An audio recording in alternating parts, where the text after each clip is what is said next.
자, 3절부터 6절까지 같이 읽어볼게요. 내가 금식하며 베옷을 입고 죄를 덮어쓰고 주 하나님께 기도하며 간구하기를 결심하고 내 하나님 여호와께 기도하며 자복하여 이르기를 크시고 두려워할 주 하나님, 주를 사랑하고 주의 계명을 지키는 자를 위하여 언약을 지키시고 그에게 인자를 베푸시는 이시여, 우리는 이미 범죄하여 패역하며 행악하며 반역하여 주의 법도와 규례를 떠났사오며 우리가 또 주의 종 선지자들이 주의 이름으로 우리의 왕들과 우리의 고관과 조상들과 온 국민에게 말씀한 것을 듣지 아니하였나이다. 아멘. 오늘 설교를 준비하면서 이 본문을 준비하면서 읽었던 책의 내용을 하나 읽어드릴게요. 지금 우리에게 정말 필요한 것은 두 가지입니다. 자기의 시대를 알고 역사를 알아서 거룩한 백성으로서 역사적 책임을 느끼며 용기 있게 살아가는 것과 하나님께 이 민족과 나라를 위해 기도하는 것입니다. 우리나라는 앞으로 어떻게 되겠습니까? 사람들은 하나님을 경외하지 않고 주님이 주신 번영은 육체를 위한 일에 사용되고 있으며 정치는 분쟁을 일삼으며 교회는 세상을 향해 목숨을 걸고 외칠 복음을 잃어가고 있습니다. 경제는 어렵고 곳곳에서 일어나는 전쟁과 테러의 소식으로 우리를 슬프게 합니다. 남북 관계 역시 아무도 앞일을 경솔하게 예단하지 못하게 합니다. 이러한 상황이 우리에게 말해주는 것은 무엇일까요? 우리는 이 모든 어려움에 대한 정치적이고 경제적인 답변들을 다 알지는 못합니다. 이 글이 언제 쓰여진 글일까요? 언제? 짐작이 가십니까? 2006년에 나온 책입니다. 2006년. 몇 년 전인가요, 그러면? 거의 20년 전의 글인데 정말 신기하게 2025년 3월에 쓴 글 같아요. 그렇지 않습니까? 그만큼 세상은 그대로란 얘기죠. 그러니까 20년 전에도 그런 상황이었고 30년 전에도 그런 상황이었고 50년 전에도 그런 상황이었고요. 그리고 다니엘이 살던 2500년 전에도 똑같은 상황이었어요. 그리고 지금 우리도 똑같은 상황 가운데 놓여 있습니다. 그런데 제가 읽어드리려고 하는 부분의 가장 마지막 부분은 이렇게 나오고 있어요. 지금 우리가 다 모른다고 했잖아요. 그런데 우리가 명백한 사실 하나를 알고 있습니다. 하나님이 우리를 기뻐하지 않으신다는 것입니다. 그러니 정치, 경제, 역사 모든 상황 속에서 다 어렵고 무슨 일이 일어날지 모르겠고 힘겨운 일들이 많이 일어나고 있는데 그래서 앞으로 어떻게 될지 모르겠지만 한 가지는 알 수 있다. 하나님이 우리를 기뻐하지 않으시는 것 같다. 그러니 지금 우리가 살고 있는 이 시대도 그렇고요. 다니엘이 살았던 2500년 전의 시대도 그렇고요. 별반 다를 바가 없습니다. 그러면 그 당시 이스라엘 백성들은 어떠한 마음이었을까요? 나라가 망했어요. 근데 그들은 생각하기를 절대로 이 나라는 망하지 않을 것이다. 그렇게 생각하고 있었습니다. 비록 나라의 영토도 작고 군사력도 열세이고 경제력도 좋지 않았지만 그러나 그들 스스로 생각하기를 이 나라는 절대 망할 수 없다. 왜냐하면 하나님의 나라이니까. 하나님이 거하시는 나라이고 하나님이 임재하시는 성전이 있는 곳이기 때문에 여기는 절대로 무너질 수 없다. 평소에는 신앙이 별로 없는데 또 이런 거엔 신앙이 너무 컸어요. 잘못된 믿음이었죠.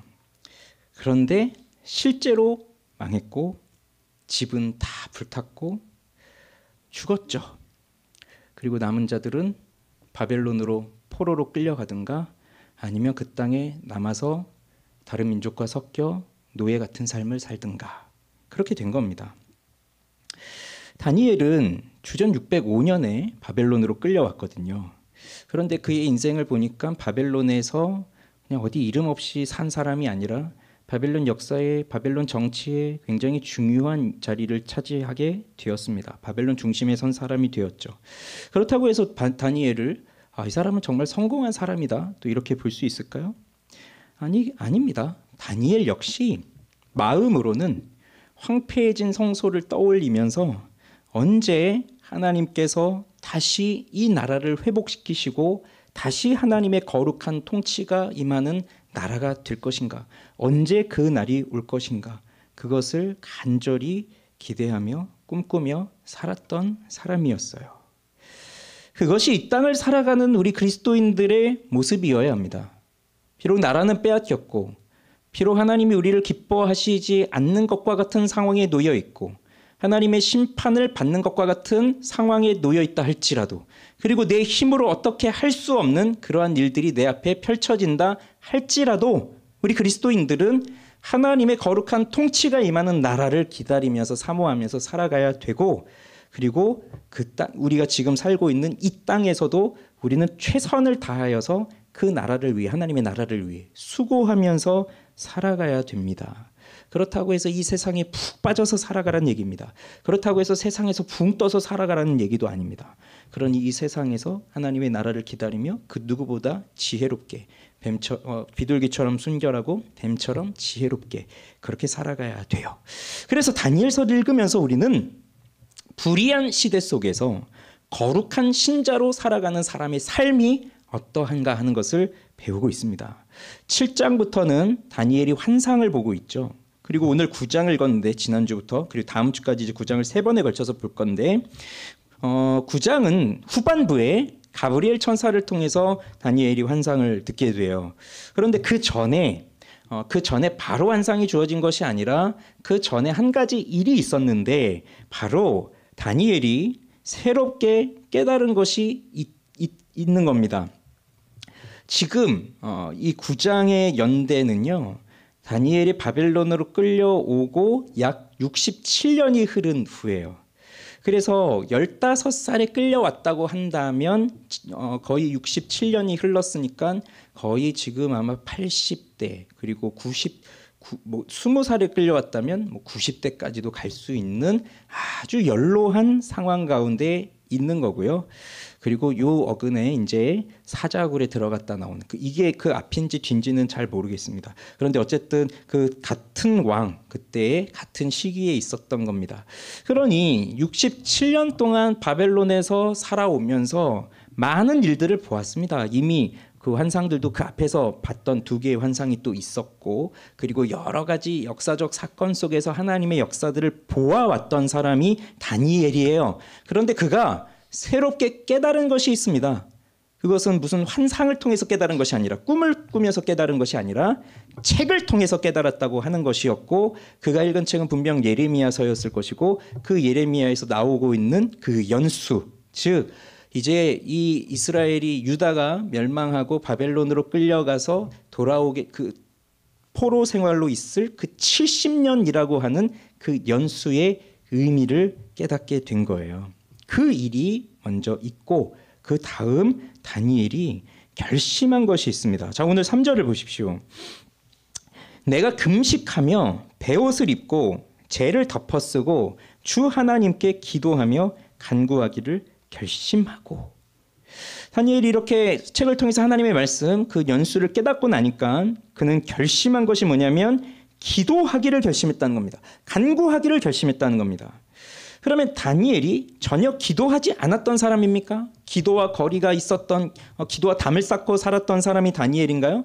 우리 같으면 기도하지 않기 때문에 이제 이것을 깨달았으니 내가 이제 기도해야 되겠다라고 결심을 하겠지만, 다니엘은 그런 사람이 아니었습니다. 사자굴 스토리에서도 봤던 것처럼, 그리고 그 이전에 느부갓네살의 꿈 이야기라든지 여러 가지 스토리들을 보면서 다니엘은 늘 기도하던 사람이었습니다. 사자굴에 끌려갈 위기 닥쳤을 때 그는 전에 하던 대로 하루에 3번씩 예루살렘을 향해서 무릎을 꿇고 기도했던 사람이 다니엘입니다.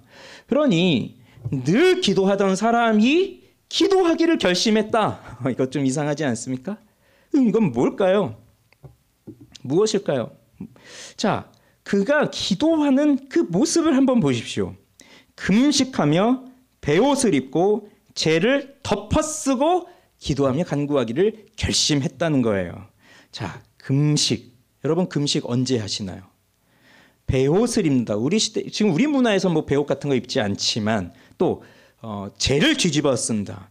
이것은 보통 구약 시대 때 언제 이런 일들을 했냐면 국가적 위기에 닥쳤을 때 아니면 커다란 죄를 범하고 그 죄에 대한 회개를 할 때 그때 이렇게 금식하고 베옷을 입고 죄를 뒤집어 쓰면서 하나님 앞에 기도했던 거예요. 다니엘이 지금 그것을 결심하고 있던 겁니다. 그러니 이건요, 늘 하던 기도였지만 이제 좀 더 특별한 기도를 하겠다는 거예요. 특별한 기도 제목이 생겼다는 겁니다.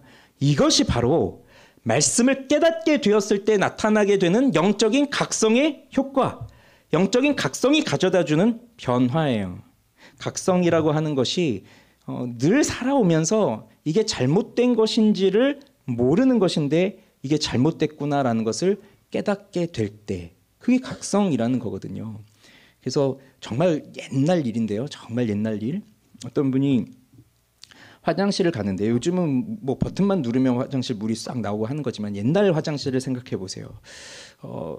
이게 잘 안 되는 거죠. 그래서 물이 잘 안 내려가는 거예요. 고장이 난 거예요. 집에 화장실이.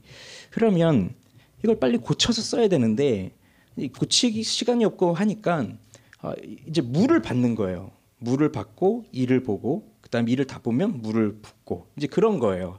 그게 하루 이틀 이렇게 지나다가 뭐 한 달, 두 달 이렇게 되니까 습관이 되어 버렸어요. 그런데 어느 호텔에 이제 가신 거예요. 뭐 이제 일이 있어서 호텔 화장실에 간 겁니다. 호텔에 묵으면서 호텔 화장실에서 볼일을 보는데 물을 받으면서 볼일을 보시는 거예요. 집이 아니고 호텔에 갔는데 그러면서 문득 깨달은 게 내가 왜 이러고 있지? 그러니 그 전까지는 이거 비정상적인 일이잖아요.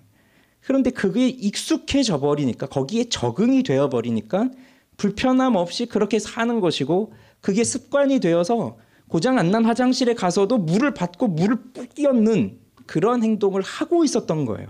근데 어느 순간 그것이 잘못됐구나라고 하는 것을 깨닫게 되니까 이게 아니구나 하고 돌이키는 거죠. 이런 게 각성이에요. 그러니 우리는 평소에 하나님의 말씀을 잘 안다라고 생각하면서 살아가지만 하나님의 뜻을 잘 모를 때가 너무 많아요. 그렇기 때문에 잘못된 것이 있어도 잘못된 건지를 모르면서 거기에 적응하면서 그냥 아무렇지도 않게 살아가고 있는데 자, 하나님의 말씀이 강력하게 임하면 그것도 이렇게 책을 통해서 우리가 성경을 읽고 매일 성경 묵상을 하고 그렇게 설교를 듣고 이렇게 하면서 하나님의 말씀을 깨닫게 되면 각성이 일어나고 그 각성을 통해서 주어지는 변화는 우리의 기도 생활로 이어지게 되어 있어요. 자연스럽게 기도 생활로 이어지게 되어 있습니다. 말씀을 깨달았는데 기도를 하지 않는다? 그거는 잘못 깨달은 거예요.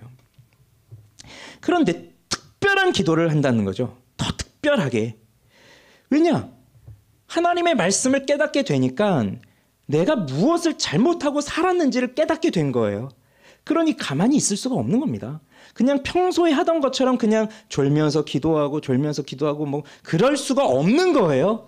이제 정말로 특별하게 기도해야 되는 거예요.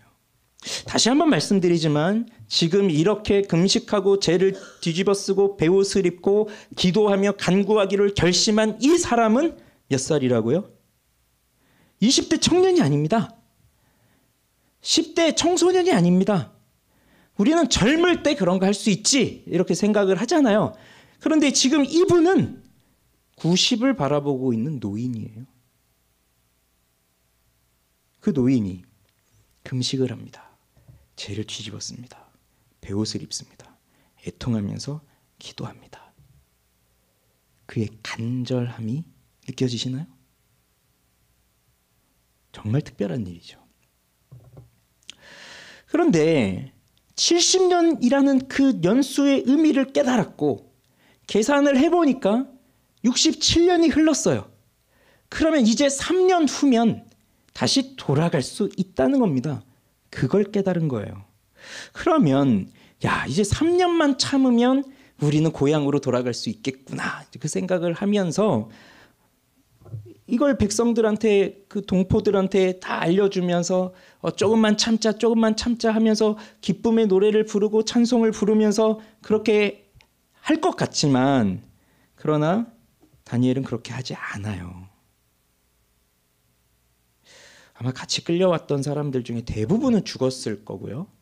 그리고 이제 후손들이겠죠. 또 거기 그 당시에 이제 또 주축은 그러면 왜 3년만 있으면 돌아가게 되는데 물론 다니엘은 돌아가지 않습니다. 돌아가지 못합니다.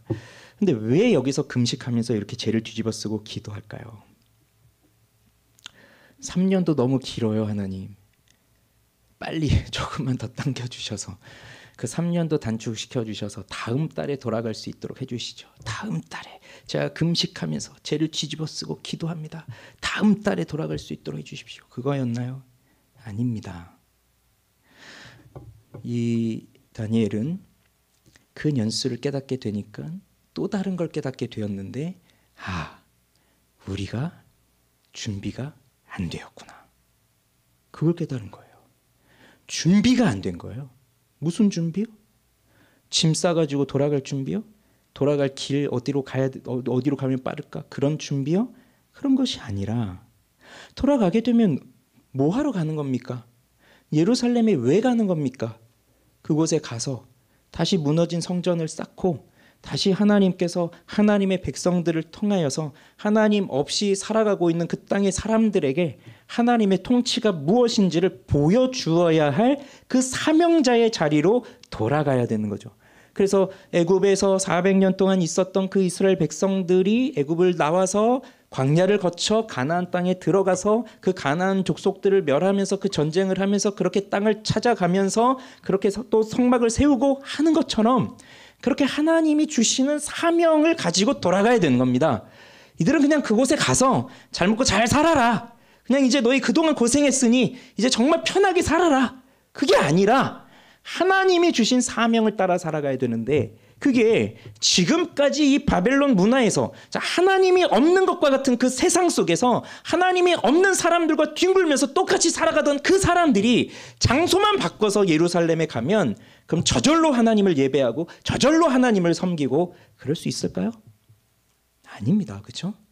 그러니 그 준비가 안 되었다는 것을 깨달은 거예요.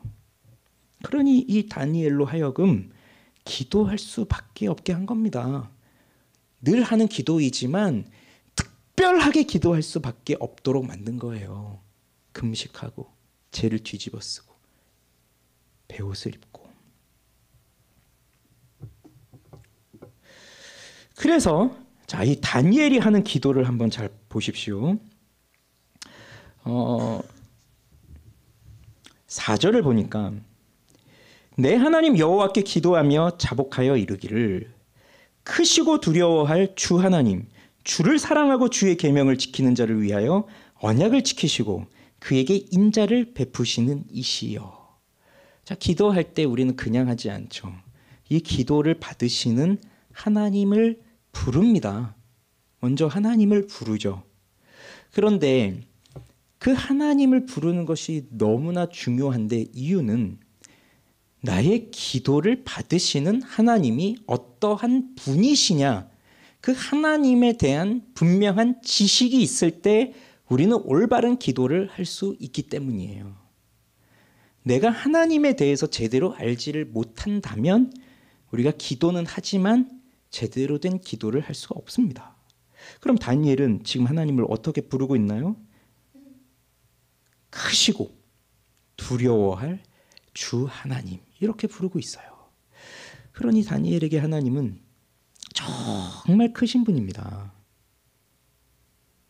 내 기도를 받으시는 분이 크다. 이건 무슨 의미가 될까요? 우리가 그걸 잊어버리고 있으면요, 늘 하나님 앞에 기도하고 있지만 내가 기도하는 이 내용을 하나님이 과연 들어주실까? 이걸 바꿔주실 수 있는 능력이 하나님께 있으실까? 그런 의심이 생겨요.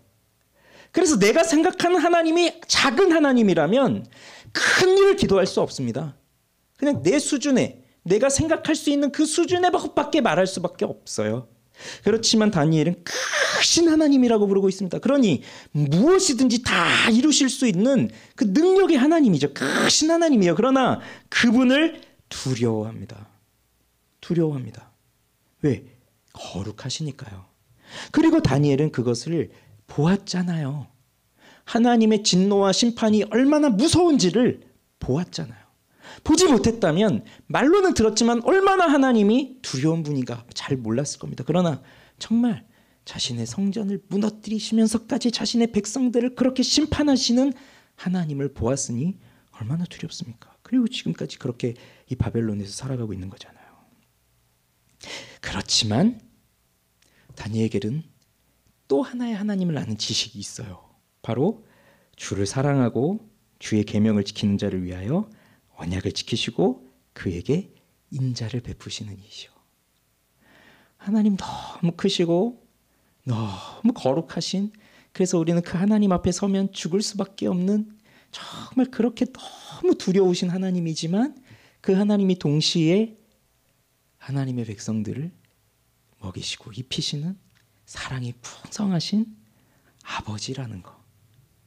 이게 다니엘이 하나님을 알고 있는 지식입니다. 이러한 하나님을 아는 지식이 있기 때문에 그는 매일매일 기도할 수 있었던 거예요. 그러니 이 바벨론에 와서 사는 동안 이 다니엘에게 무엇이 위로였을까요? 무엇이 가장 기다려지는 시간이었을까요? 여러분은 하루 중에 어떤 시간이 제일 기다려지십니까? 퇴근하고 집에 돌아가서 맛있는 저녁을 먹을 거 뭐 이런 게 기다려지십니까? 아니면 주말이 기다려지시나요? 일주일 동안 너무 힘들게 살았으니 이제 주말엔 좀 쉬어야겠다. 아니면 뭐 여러분들이 좋아하는 뭐 영화라든지 뮤지컬이라든지 그런 문화 공연 같은 거 이런 거 볼 날을 기다리면서 뭐 그런 것들을 기다리십니까? 다니엘은 총리입니다. 총리. 그러니까 왕 다음으로 높은 사람이에요. 이 사람이 가장 좋아했을 것, 제가 보기에는 기도예요. 기도.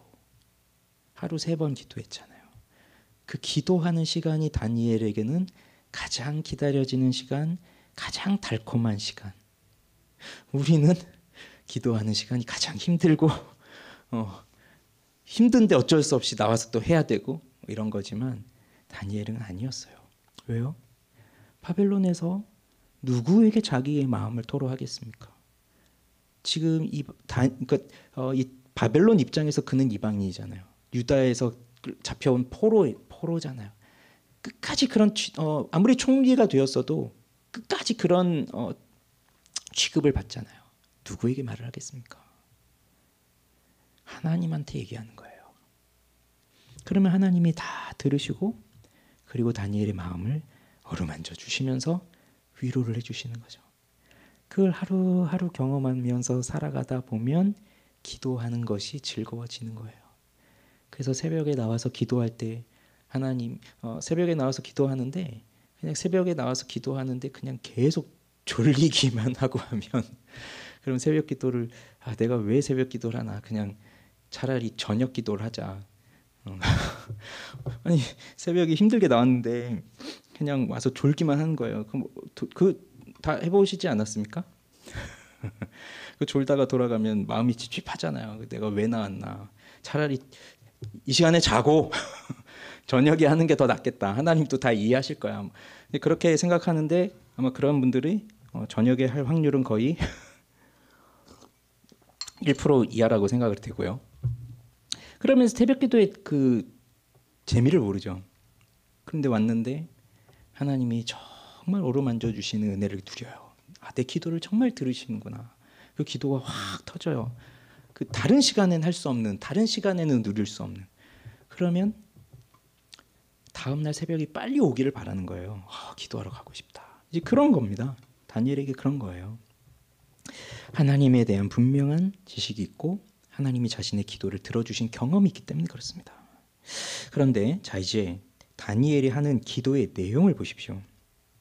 기도의 내용 5절부터 6절을 보시면요. 같이 읽어보겠습니다. 5절 6절 우리는 이미 범죄하여 패역하며 행악하며 반역하여 주의 법도와 규례를 떠났사오며 우리가 또 주의 종 선지자들이 주의 이름으로 우리의 왕들과 우리의 고관과 조상들과 온 국민에게 말씀한 것을 듣지 아니하였나이다. 그러니 지금 다니엘이 먼저 하는 이 기도의 내용은 무엇인가요? 죄를 자백하면서 회개하는 겁니다. 3년만 지나면 우리를 돌아가게 하시니 너무 감사합니다. 뭐 그런 내용이 아닙니다. 3년 또 잘 버틸 수 있도록 도와주십시오. 그런 것이 아닙니다. 회개하고 있습니다. 회개하는 거예요. 무엇을 회개하느냐? 그가 자복하는 죄의 내용은 크게 두 가지인데 하나는 주의 법도와 규례를 떠났다는 겁니다. 하나님이 이스라엘 백성들에게 주신 규례가 있고 법도가 있죠. 율법이 있죠. 그들이 지켜야 될 것들이 있어요. 하나님과 맺은 언약이 있어요. 그런데 그것을 떠난 겁니다. 가야 할 길이 정해져 있고 주어진 기준이 분명하게 있는데 그걸 의도적으로 뒤집어버리고 의도적으로 돌이켜서 그 기준과 그 길이 아닌 다른 길로 가버린 거예요.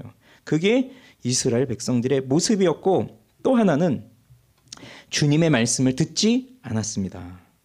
하나님은 끊임없이 말씀을 하셨습니다. 끊임없이 이스라엘 백성들을 부르시고 계속해서 말씀을 주십니다. 그래서 말씀을 전하는 선지자들을 계속 보내시죠. 왕에게도 고관들에게도 조상들에게도 온 국민들에게도 선지자를 보내서 하나님이 말씀을 계속해서 주시는데 그런데 이들은 그렇게 선지자를 통해 주시는 말씀을 듣지 않았다는 겁니다. 이미 마음속에서 하나님이 주신 율법, 규례, 법도, 기준 이걸 떠나버렸는데 하나님이 아무리 선지자들을 보내고 아무리 말씀을 외쳐도 그게 귀에 들어오겠어요? 안 들어오죠. 마음이 떠나 있으면 하나님의 음성은 들리지 않는 법입니다. 그런데 신기하게도 세상의 소리는 너무 잘 들려요. 그게 이스라엘 백성들이었다는 거예요. 그런데 다니엘이 지금 보십시오. 이게 지금 누구의 죄라는 겁니까? 누구의 죄라는 거예요? 5절에서 주어가 어떻게 되어 있습니까? 나라고 되어 있습니까? 아니면 저들이라고 되어 있습니까? 아닙니다. 우리라고 되어 있죠. 우리예요. 우리. 그러면 다니엘이 그 다니엘의 적대자 그 다니엘을 정말 죽이려고 했던 그 사람들이 다니엘의 흠을 찾아내려고 다 뒤져봐도 하나도 찾아내지 못했던 사람이잖아요. 그런 사람이 죄를 지으면 얼마나 죄를 지었겠어요. 그리고 이 바벨론에 와서 그 왕이 준 음식도 먹지 않겠다. 나는 더럽히지 않겠다. 그렇게 결단하고 죽음의 길을 가는 이 사람이 그 이전에 얼마나 죄를 지었으면 얼마나 죄를 지었겠습니까? 그리고 아마 10대 때 그렇게 나라가 무너지는 상황 속에서 끌려왔으니 그러니 어쩌면 다니엘은 그런 마음을 가질 수도 있잖아요. 이건 내 죄가 아닙니다. 나는 잘못하지 않았습니다.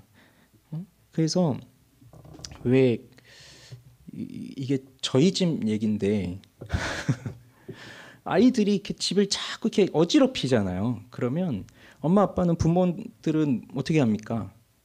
치워라, 치워라 한단 말이죠. 근데 뭐 이렇게 누구야 치워 그러면 항상 붙는 말이 있어요. 이거 내가 안 그랬는데?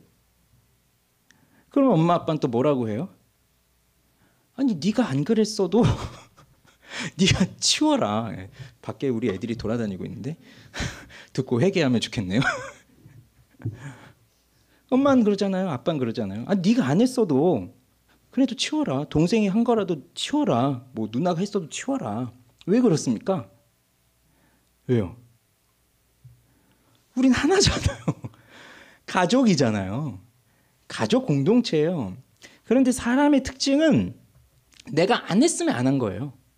내가 안 했으니까 내가 저걸 치울 필요가 없고 내가 안 했으니까 회개할 책임도 없다는 거예요. 저건 저 사람 잘못이고 치워도 저 사람이 해야 되고 그럼 어릴 때부터 벌써 그런 마음을 갖고 사는데요. 죄로 가득한 사람들은 어떻겠습니까?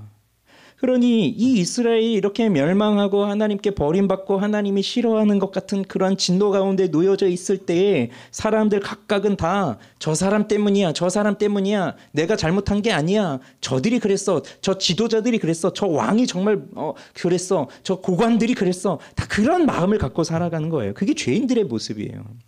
그리고 우리는 신앙을 또 잘못 생각하면 마치 신앙은 하나님과 나의 관계, 그것도 맞죠. 그래서 너무 자기 개인적인 것에만 신경을 써요. 그래서 우리가 기도해도 기도의 내용이 나예요, 나. 하나님, 제가 이렇게 제가 이렇게 그리고 거기서 조금 가면 이제 우리 자식들 다 그 부분이에요. 다른 사람 보지를 못해요. 그런데 다니엘은 우리라고 하고 있습니다. 그게 바로 하나님이 자신을 그 이스라엘 공동체 속에 부르셨다는 것을 알기 때문에 자기는 다니엘이 죄를 안 지은 건 아니겠죠. 그도 죄는 있겠죠. 그렇지만 커다란 죄는 아니었겠죠. 그렇지만 그래서 자신의 죄도, 그러니까 하나님을 만난 사람들은 그렇게 큰 죄를 저지르지 않았어도 내가 정말 커다란 죄인입니다라고 생각하면서 하는 거잖아요. 바울이 죽을 때까지도 나는 죄인 중에 괴수입니다라고 하는 것처럼. 그러니 그 속엔 자기의 죄에 대한 고백도 있겠지만, 그러나 너무나 객관적으로 드러나고 있는 그들의 죄, 그리고 그 조상들의 죄, 그러니까 수백 년 동안 쌓여왔던 그 모든 죄, 그걸 다 끌어안고 기도하고 있는 거예요. 모두는 다 기도하지 못합니다. 모든 사람들이 교회를 나온다고 해서 교회에 나오는 모든 사람들이 다 이렇게 다른 사람을 위해서 기도해 줄 수 있느냐? 없어요. 못해요. 어떤 사람이 합니까? 하나님의 말씀을 깨달은 사람만이 할 수 있는 거예요. 그래서 기도합니다. 우리의 죄, 우리의 죄를. 그럼 계속해서 보십시오. 자, 뭐 7절부터 이렇게 보면 뭐 반복되는 문구들이 계속 나와요. 이제 보면 공의는 주께로 돌아가고, 수치라는 말이 계속 나오죠. 그러니까 이런 수치는 바로 이제 나라가 망했으니 이곳저곳으로 끌려가서 포로로 살아가고 비참하고 이제 그런 것들이 그 하나님 백성들에게 주어진 수치죠. 그런데 또 계속해서 반복해서 말하고 있는 게 뭐냐면 바로 우리가 주께 범죄하였습니다. 우리가 여호와의 목소리를 듣지 않았습니다. 그게 계속 반복해서 다니엘은 고백하고 있어요. 듣지 않는 게 문제입니다. 오늘 새벽에도 보셨죠? 오늘 매일 성경을 보신 분들은 부자와 나사로 이야기를 보셨잖아요. 부자가 음부에 떨어져서 그 나사로한테 말하잖아요. 그 좀 보내서 우리 있는 그 형제들한테 좀 가서 말 좀 해주십시오. 말하잖아요. 그런데 뭐라고 하십니까? 아브라함 뭐라고 하나요? 가도 소용없다. 이미 선지자가 있다.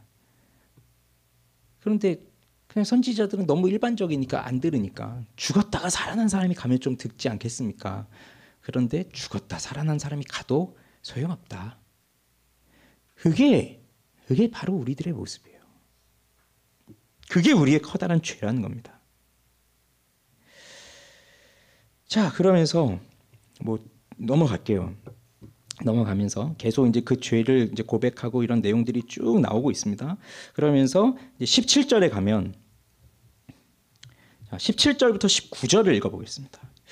그러하온즉 우리 하나님이여 지금 주의 종의 기도와 간구를 들으시고 주를 위하여 주의 얼굴 빛을 주의 황폐한 성소에 비추시옵소서.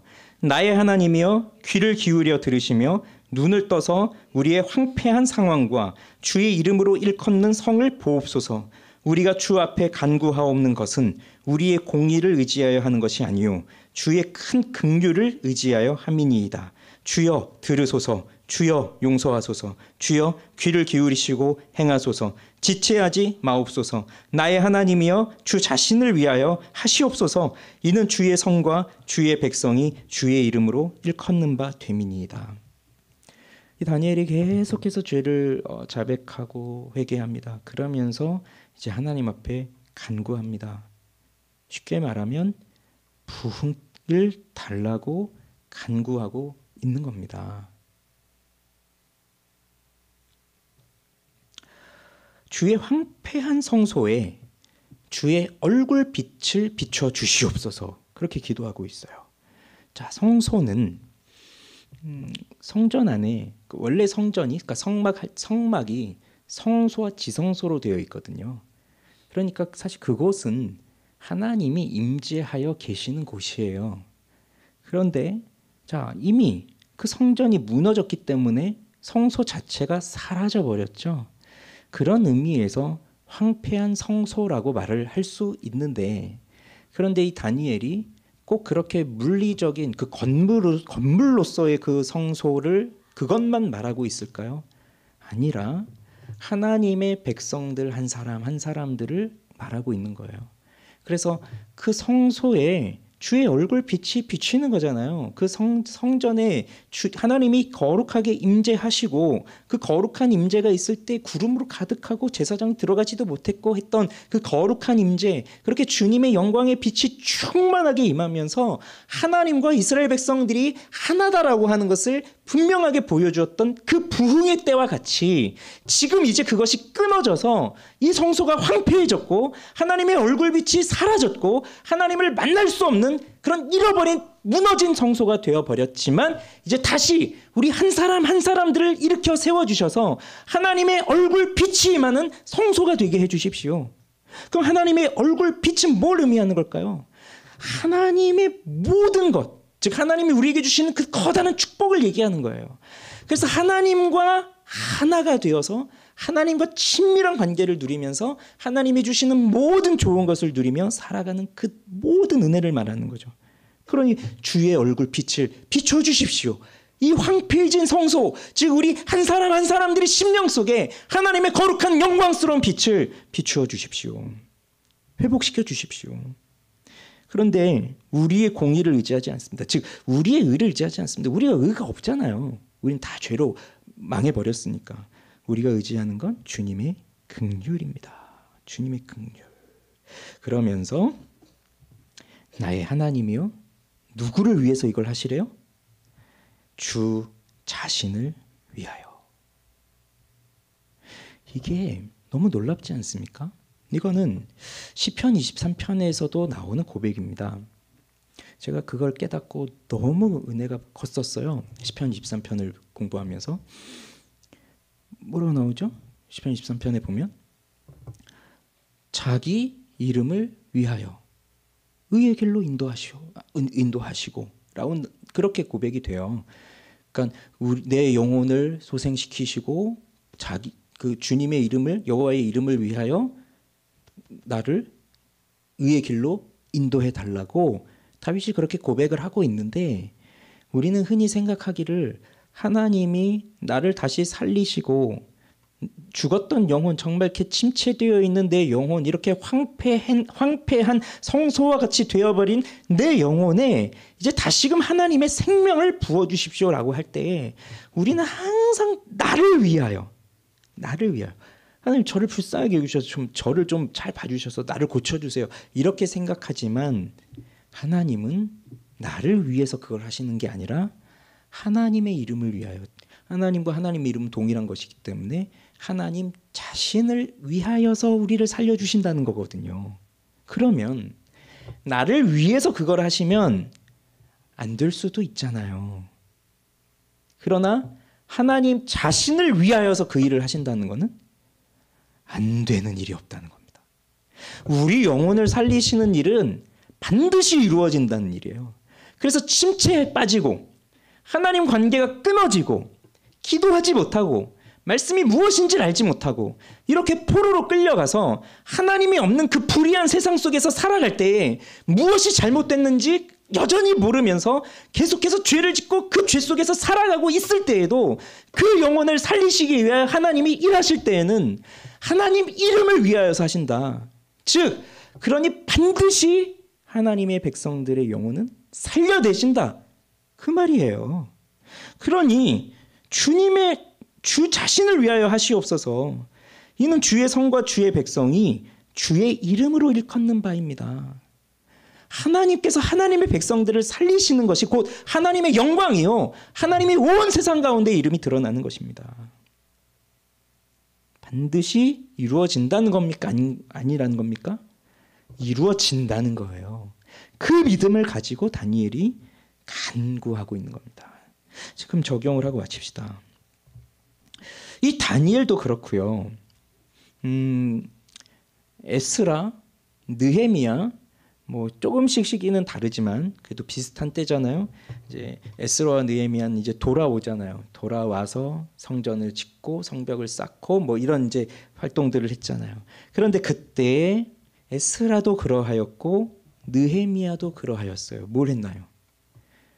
기도했습니다. 그런데 에스라가 죄를 지으면 얼마나 죄를 지었겠으며 느헤미야가 죄를 지었으면 얼마나 죄를 지었겠습니까? 그러나 이들이 했던 기도는 다니엘과 동일하죠. 하나님의 백성들을 위한 기도를 한 거예요.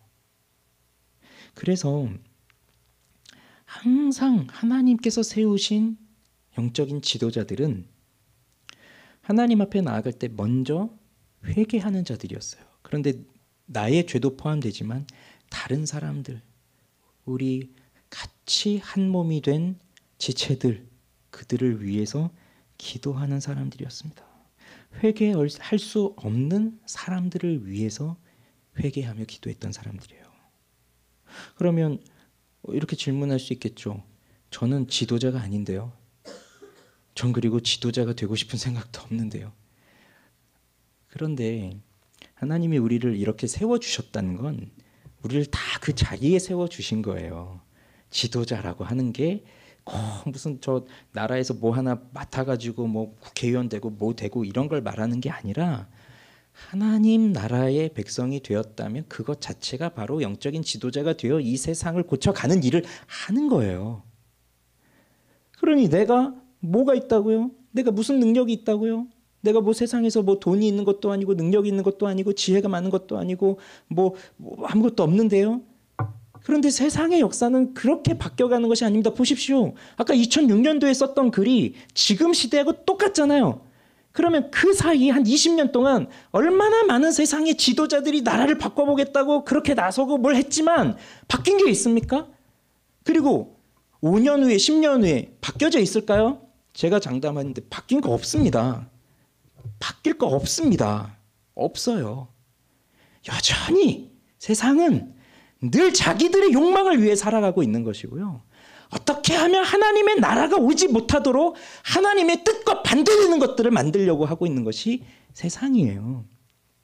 그래서 세상은 그렇게 바뀌어지는 것이 아니라 다니엘처럼 이렇게 기도하는 사람들을 통해서 바꿔가시는 거거든요. 왜? 하나님의 나라는 우리 눈에 보이는 물리적인 나라가 아니라 각 사람의 마음속에 임하는 나라거든요. 그렇게 바꾸시는 거예요. 그래서 우리가 한 사람 한 사람들이 지도자인 거예요. 이 세상을 바꾸는. 그런데 어떻게 해요? 지난주도 말씀드렸지만 우리는 또 그 말씀을 하나 깨달으면 우리의 습성상 뭐 하나 깨달으면 자꾸 말로 뭘 하려고 해요. 그러면 안 되고 지난주에 뭐라고 말씀드렸습니까? 기억나십니까? 선지자가 되려 하지 말고 기도자가 되십시오. 그렇게 말씀을 드렸잖아요. 그러니까 우린 자꾸 뭐 하나 깨달으면 자꾸 사람들을 이제 보이기 시작하면서 쟤 저거 잘못했어. 쟤 저거 아직도 모르네. 쟤 저거 내가 고쳐야지. 자꾸 해서 말로 뭔가를 이렇게 하려고 하는데 그게 아니라 기도자가 되어야 합니다. 이 다니엘을 보십시오. 다니엘도 우리가 선지자라고 보고 있고 다니엘서도 선지서로 보고 있지만 그러나 뭐 다른 선지자들처럼 다니엘은 뭐 나서가지고 앞에 나가서 회개하라 회개하라 뭐 이 독사의 자식들아 회개하라 그러지 않아요. 다니엘은 뭘 하고 있습니까? 기도하고 있는 사람이에요. 그렇지만 그의 기도를 통해서 이스라엘이 변하고 지금 우리들도 그의 이 기도를 통해서 하나님의 뜻이 무엇인지를 배워가고 있는 거예요. 그러니 우리는 선지자가 되려 하지 말고 기도자가 되어야 합니다. 그래서 제가 들은 말 중에 정말 멋진 말이 있는데 여러분 그 말을 꼭 명심하시고 기도하시면 좋겠어요. 하나님은 하나님의 일을 이루어 가시잖아요. 그래서 하나님 나라를 이루어 갈 때 하나님이 능력이 모자라서 우리 도움을 좀 얻어서 하나님의 나라의 일을 이루어 가는 것은 아닌데 그런데 하나님께서 하나님의 나라를 이루어 가실 때 하나님이 택한 자들을 통해서 그 일을 하시는데 어떻게 하실까요? 하나님은 기도하는 사람들의 등을 밟으면서 걸어가시면서 일을 하신다는 거예요. 너무 멋진 말 아니에요? 기도하는 사람들의 등을 밟으시면서 하나님의 나라를 확장해 가는 거예요. 하나님이 우리 위를 걸어가실 수 있도록 기도하는 사람들이 되어야 되겠어요.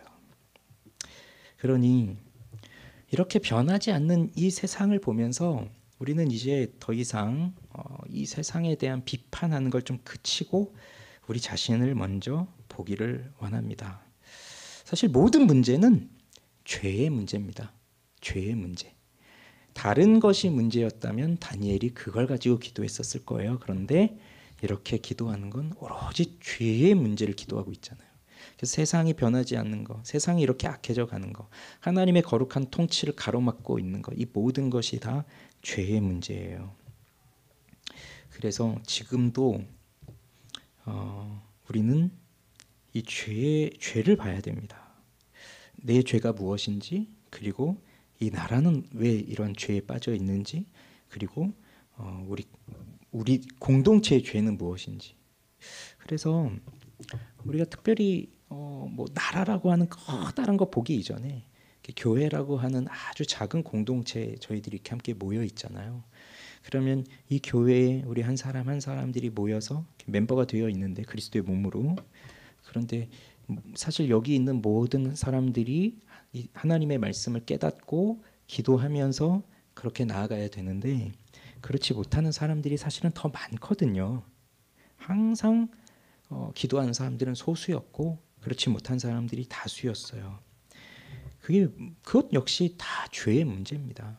그러면 이렇게 은혜를 받은 사람들은 그게 보여지기 시작하는 거예요.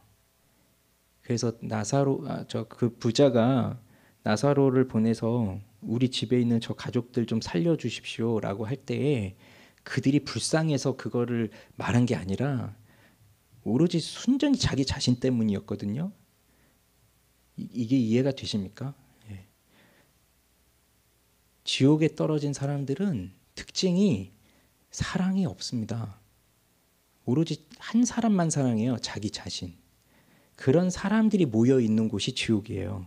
그래서 실제로 불이 있는지 없는지 우리는 안 가봐서 모르겠지만, 그런데 불이 없어도 상관없어요. 자기만 사랑하는 사람들이 거기에 모여 있으니까 거기가 불처럼 뜨겁고 고통스러운 거예요. 그런데 정말로 저들의 영혼을 위해서 기도하고 저들의 영혼이 구원을 받으면 좋겠다라고 생각할 수 있는 사람들은 누굽니까? 천국에 가 있는 사람들이에요. 하나님 나라에 들어가 있는 사람들. 그들은 하나님의 사랑으로 충만한 사람들이거든요. 우리가 그런 사람들이 되기를 바랍니다. 그래서 지금까지는 나 개인적인 문제를 놓고 하나님 앞에 엎드려서 씨름하고 기도하고 해왔다면 이제 좀 그걸 넓히면 좋겠어요. 그래서 이제 나만이 아니라 또 다른 지체들, 또 다른 사람들, 또 다른 영혼들, 그렇게 이제 넓어지면 좋겠어요. 그래서 우리가 간절히 정말 우리 교회와 우리 가족과 또 이 나라와 그리고 지금 이 시대 가운데 하나님의 거룩한 부흥이 임하고 하나님의 거룩한 통치가 임하는 그런 나라가 되게 하여 달라고 우리는 기도하여야 하고, 그렇게 기도하면 정말 놀랍도록 하나님이 응답을 하여 주시는데 그 응답은 우리 다음 주에 보도록 하겠습니다. 우리 기도